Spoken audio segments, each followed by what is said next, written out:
A vontade de continuar era muita. Mas, infelizmente, o corpo já não obedecia mais.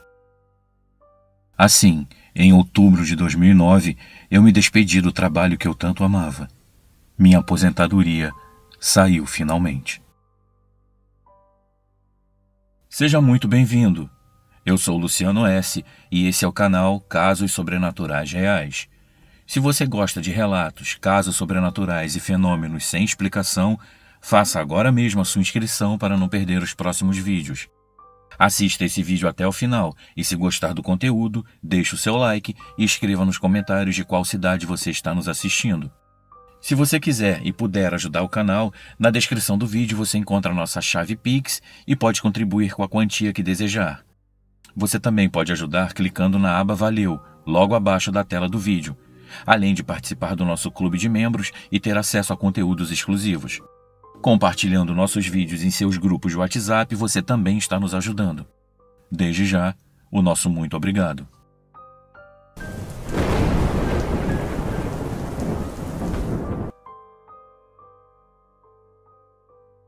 Foi difícil me acostumar a ficar em casa o dia todo.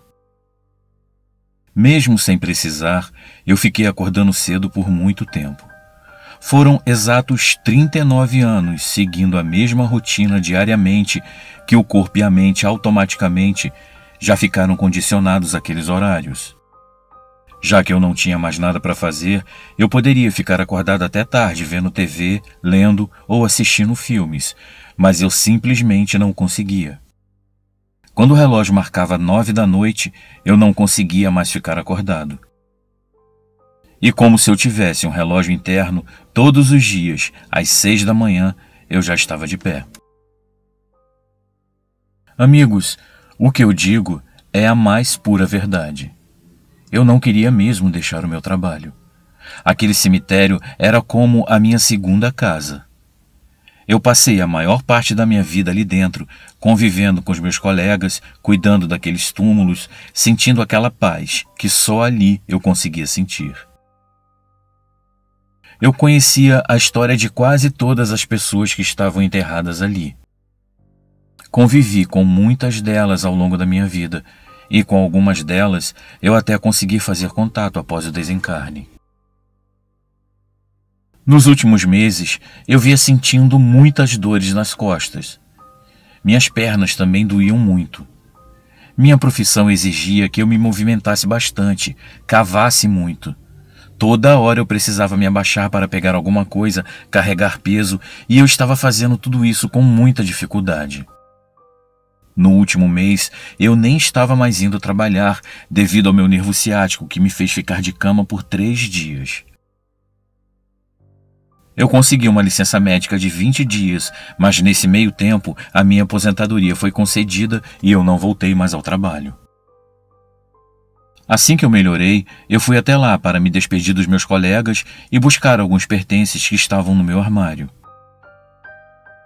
Apenas alguns dias afastado já me fizeram ter uma visão diferente daquele lugar.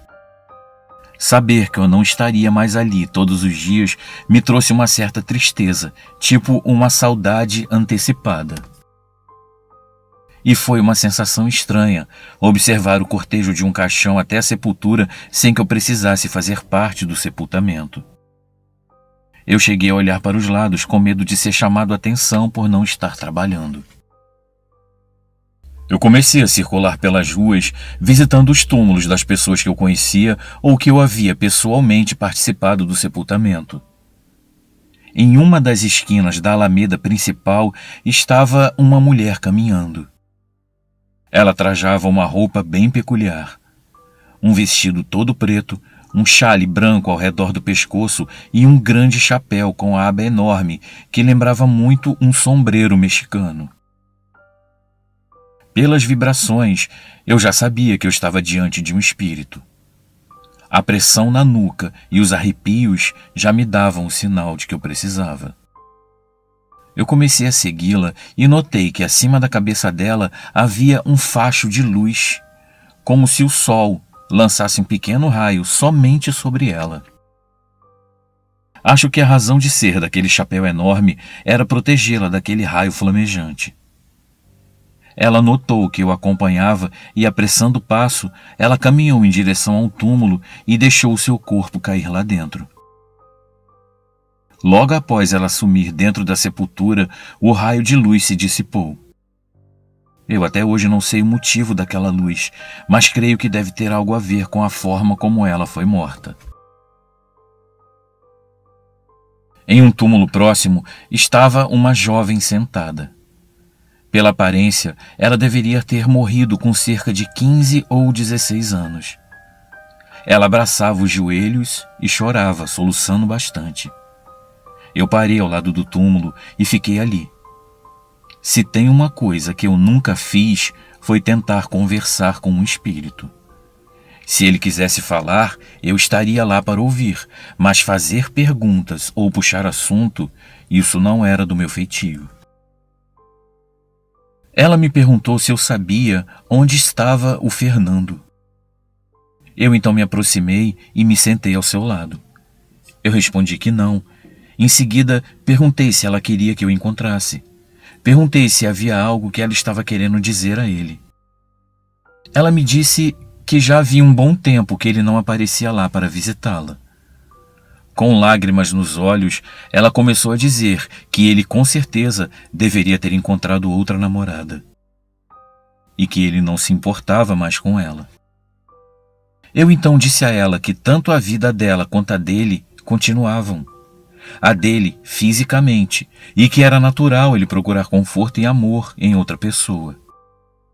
A vida dela continuava em outro plano, e se ela realmente sentia amor por ele, ela deveria encontrar uma forma de ficar feliz por ele estar conseguindo preencher os dias dele com amor, mesmo que não fosse o amor dela da forma como ela havia se acostumado. Eu continuei passeando pelo cemitério e vi muitas outras coisas. Eu acredito que muitas daquelas almas estavam apenas precisando serem ouvidas. Como eu não estava mais lá para oferecer conforto, elas estavam vagando sem receber atenção de ninguém. Eu ainda não conseguia andar com muita naturalidade e estava usando uma bengala para apoiar o peso do lado esquerdo do meu corpo, onde o meu ciático ainda doía bastante, dependendo do grau de esforço que eu fazia. Eu fui então caminhando com dificuldade até o túmulo da minha amiga, Dona Vilma, para deixar uma rosa lá como eu sempre fazia. Eu me sentei em um pequeno batente e fiquei um tempo lá me perguntando e desejando que um dia ela fizesse contato comigo. Eu lembrei de um pequeno caderno que eu levava para as nossas conversas, em que eu tomava notas como se estivesse na escola. Apenas uma conversa com ela parecia um curso intensivo sobre mediunidade e espiritualidade. Eu fiz muitas anotações que me ajudaram nas minhas pesquisas e estudos sobre o assunto. Um dia desses, eu abri um pequeno baú em casa com um monte de tralhas e eu encontrei 3 cadernos cheios dessas anotações. Quem sabe um dia eu organizo tudo e divido com vocês como eu fiz com esse livro. Quando eu já estava próximo da saída, eu encontrei o diretor na porta da administração. Ele era diretor há cerca de 20 anos e depois de mim era o funcionário mais antigo. Ele começou como coveiro, como eu, e se dedicou bastante aos estudos e se formou na faculdade de administração. Quando o antigo diretor se aposentou, ele foi nomeado e ficou com o cargo. A nomeação foi justa. Ele se dedicou e se preparou para isso. Talvez, se eu tivesse estudado mais, poderia ser eu no lugar dele, quem sabe. Ele me deu um abraço e me passou um envelope contendo um cheque no seu interior. Ele disse que era um presente de todos os funcionários dele e que até o prefeito havia contribuído. Havia um cartão também, assinado pelo próprio prefeito me agradecendo pelos serviços prestados ao longo desses 38 anos de trabalho. Eu, bastante emocionado, agradeci, comovido com a homenagem. Ele, antes de brincar comigo, perguntando se eu estava passando fome, me disse que eu estava mais magro do que o de costume e eu sorri. Experimente ficar de cama sentindo dor por vários dias, que eu duvido que você vai sentir fome, eu respondi. Ele perguntou se eu queria que ele chamasse um táxi para me levar para casa e eu respondi que não era necessário. Eu disse que eu estava trancado em casa há mais de uma semana e que eu precisava andar um pouco, respirar, senão eu ia acabar ficando maluco. Ele me disse que eu era sempre bem-vindo lá e me disse que eu não precisava morrer para voltar lá novamente. Sorrimos, eu me despedi e fui embora em meu passo lento. No caminho para casa, eu passei na farmácia para comprar alguns remédios. Envelhecer é complicado, e com essas dores lancinantes eu vivia à base de analgésicos. Eu ainda nem estava na metade do caminho e precisei me sentar em um banco da pracinha devido a um cansaço extremo. Era difícil até respirar. Parecia que eu havia corrido uma maratona e não andado apenas 2 quilômetros. Eu tomei um pouco de ar e fui andando até o ponto de ônibus, onde tomei uma condução até chegar em casa. Eu às vezes me esquecia de que eu agora era um senhor de quase 60 anos e que o corpo não obedecia mais à mente como fazia alguns anos atrás. Quando eu cheguei em casa e finalmente me sentei, aquela dor que estava me acompanhando há dias pareceu ter aumentado consideravelmente. Eu pedi então para Elisa me trazer um copo d'água e tomei um comprimido para a dor e um outro para a pressão que eu sempre tomava. Depois de uma breve melhora, eu tomei um banho e fui me deitar. Ainda estava cedo, eram cerca de 4 horas da tarde, mas aquelas dores não me davam animação para fazer nada, a não ser ficar deitado vendo TV. E essa dor maldita não era aliviada com repouso e não era causada por exercício ou outras doenças como artrite ou algum tipo de lesão muscular. E ela era tão persistente que não cedia com nenhum tipo de compressa fria ou quente.